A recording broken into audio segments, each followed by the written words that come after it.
What's going on, you guys? Frost here and I'm back with another video. Today I will be giving you guys my version of the top 10 best junglers for patch 5.18 for solo queue. There will be no honorable mentions or anything like that, it will just be the top 10. At 10th place, Echo. After some changes in patch 5.18, Echo moved into my top 10 list. The Devourer nerf put Nocturne just out of my top 10, and also Skarner got hit hard.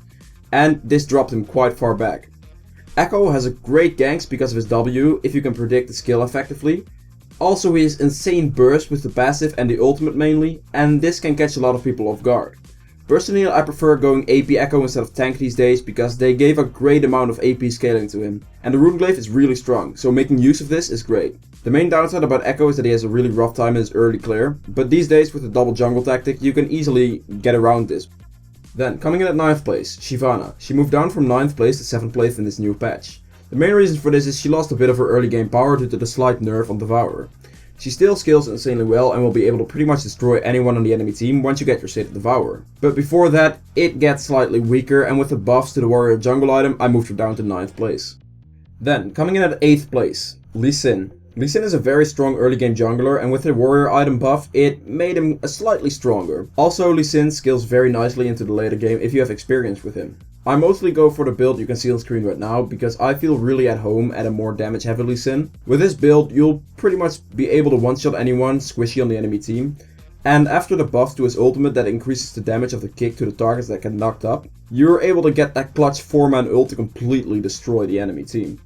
Then, coming in at 7th place, Amumu. I moved Amumu up from 9th place this patch because these days people don't invade as much because of the double jungle tactic, and this is Amumu's main weakness.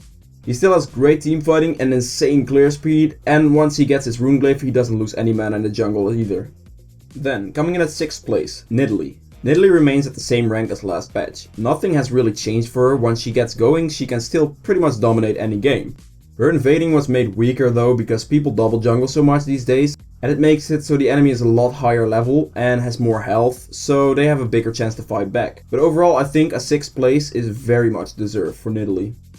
Then, coming in at 5th place, Evelynn. I moved her down from 4th place to 5th place because a certain champion became a lot stronger in this new patch.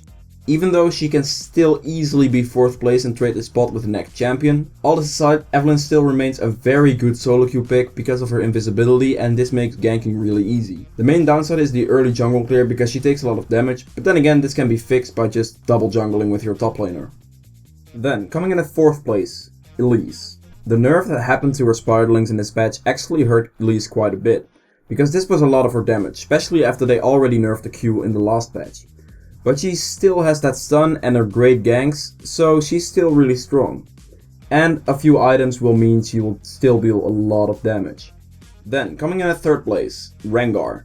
The reason I moved Rengar up to 3rd place from 5th place is because of the warrior buff. This means a lot for Rengar. He will gain a substantial amount of damage from this because of the way his Q works, and if you get more damage faster on Rengar, it's going to mean much easier kills with and without your ultimate. And because he scales so well, this is a real threat. Especially in solo queue, because people don't group perfectly, so you can get a lot of free kills.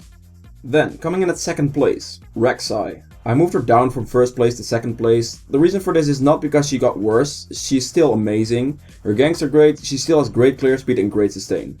The main reason for moving her down to 2nd place is because the champion that came in 1st place is just completely broken. And until the champion gets a nerf, he will probably remain at 1st place. And then for 1st place, Tahm. In the last few patches, Tahm has been getting a great deal of buffs. This made him from strong to broken. After a lot of testing with new builds recently and practicing the playstyle that Tahm has, I found a build that so far has given me around a 95% win rate. Tahm is insanely tanky and pretty much can't be killed. He also deals more damage than your average mid laner, which to be honest should never happen on a tank. And the few weaknesses that Tahm has can be fixed without any problems. You can fix his rough early clear by simply double jungling, and you can fix him being so slow by ZZ Rot Portal and Deadman's Blade. ZZ Rot Portal is an insane item on Tahm because 1, he gets the movement speed, and 2, it allows him to place it down in a lane and split push really fast. And because he's so goddamn tanky and does so much damage, the enemy pretty much has to send at least 3 people to deal with you in any situation. And also when it comes to the late game teamfighting, you can legit just sit there, tank all the damage in the world and then just one-shot both of their AD carry and their mid laner.